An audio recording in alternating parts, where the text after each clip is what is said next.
Hello साथियों, नमस्कार। आज हम बात करेंगे हिंदी में वर्णों के भेद के बारे में पढ़ेंगे।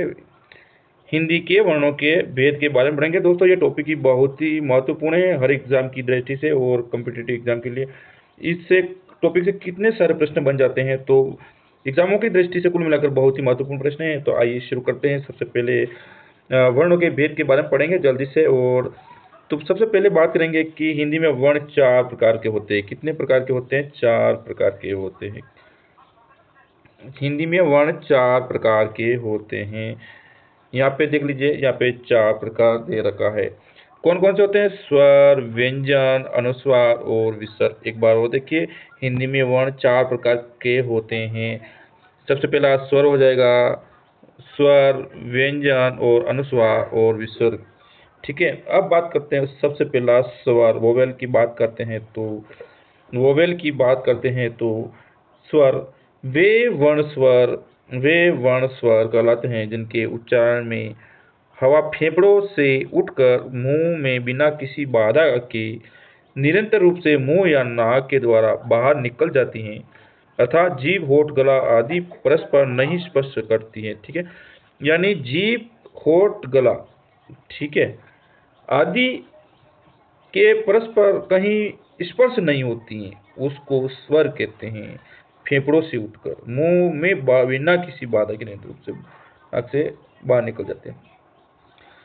हिंदी में आ और आ, छोटी, बड़ी, छोटाऊ, बड़ाऊ, ए, बड़े, ओ, औ, ये कुल कितने स्वर हैं? ये 11 स्वर। कितने? 11। कितने स्वर हैं?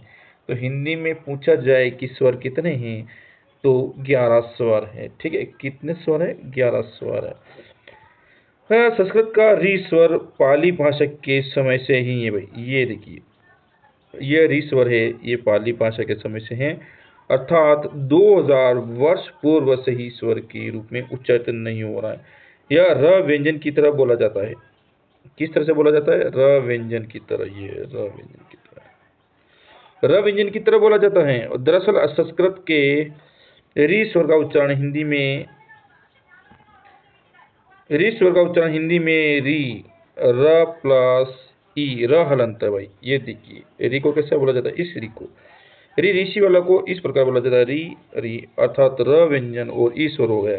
ये र व्यंजन और ई स्वर हो गया। लिखने की परंपरा के कारण यह संस्कृत से आए हुए तत्सम शब्दों में ऋषि, कृपा, पृथ्वी आदि में अवश्य लिखा जाता है, किंतु इसका उच्चारण तो री ही होता है। उच्चारण तो री ही होता है। ठीक है, तो यह री स्वर का उच्चारण है जो ऋषि में, कृपा में, पृथ्वी आदि में किया जाता है। आगे बात करते हैं स्वरों के भेद के बारे में। स्वरों के भेद की बात की जाए तो स्वरों के भेद स्वरों के दो आधार पर भेद किए जाते हैं। स्वरों के कितने आधार पे भेद किए जाते हैं? तो कितने आधार पे भेद किए जाते हैं? तो 2 आधार पे भेद किए जाते हैं। क प्रयत्न के आधार पर और ख उच्चारण स्थान के आधार पर। तो प्रयत्न के आधार पर और उच्चारण के स्थान पर किया जाता है। मुखाकृति, ओष्ठाकृति, उच्चारण, समय आदि प्रयत्न के प्रकार है भाई। मुखाकृति, ओष्ठाकृति, उच्चारण, समय आदि प्रयत्न के प्रकार है। उच्चारण स्थान अपने आपस में एक स्वतंत्र आधार है। ठीक है, स्वतंत्र आधार है। और हिंदी स्वरों के उच्चारण में मुख में जीवा की स्थिति को रेखा चित्र द्वारा स्पष्ट किया जा रहा है। तो अपन देखते हैं, इस रेखा चित्र चार्ट को देखेंगे अच्छे से। ठीक है, तो अब बात करते हैं संवृत। सबसे पहले संवृत, और अग्रभाग कौन सा हो जाएगा?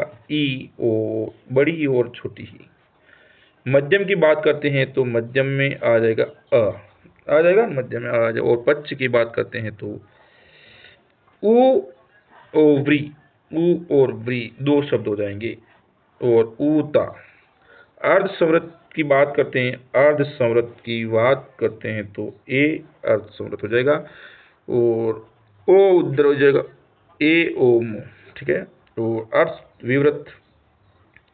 अर्ध विवृत की बात करते हैं तो ए हो जाएगा, ए अर्ध विवृत ए हो जाएंगे, और इधर हो जाएंगे पश्चिम भाग में ओ हो जाएंगे, ओ खी हो जाएगा, ठीक है, और ओ हो जाएगा, और विवृत और आ पश्चिम भाग में आ हो जाएगा।